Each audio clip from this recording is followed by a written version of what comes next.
আপনারা বলতে পারেন বদর, ওহদ, খন্দক, তাবুক তাহলে হলো কেন? এই যে যুদ্ধগুলি হয়েছে, সমস্ত যুদ্ধগুলি ছিল ডিফেন্সিভ, আক্রান্ত হয়েছেন, নবী তার জবাব দিয়েছেন। কোন যুদ্ধ নিজে আক্রমণকারী হননি, আক্রান্ত হয়ে জবাব দিয়েছেন। নইলে মানুষের কাছে তিনি দ্বীন প্রচার করেছেন উদারতা দিয়ে, ভালোবাসা দিয়ে।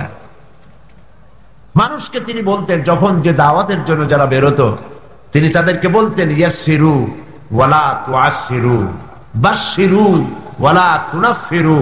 মানুষকে ইসলাম দ্বীনকে সহজ করে বুঝাও, কঠিন করে বুঝায়ও না।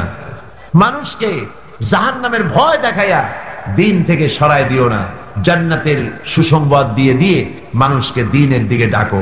এই ছিল নবী করিম সাল্লাল্লাহু আলাইহি সাল্লামের চরিত্র। তিনি হচ্ছেন আসল নেতা।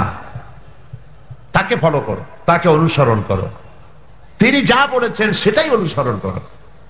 দেখুন নবী করিম সাল্লাল্লাহু আলাইহি সাল্লামের চরিত্র, আখলাকের মেয়ার আল্লাহ কোন পর্যায়ে নিয়ে গিয়েছেন। যুদ্ধ করে তিনি ইসলাম প্রচার করেন নাই, তিনি ইসলাম প্রচার করেছেন ভালোবাসা দিয়া, মোহাব্বত দিয়া। সুবহানাল্লাহ বলেন।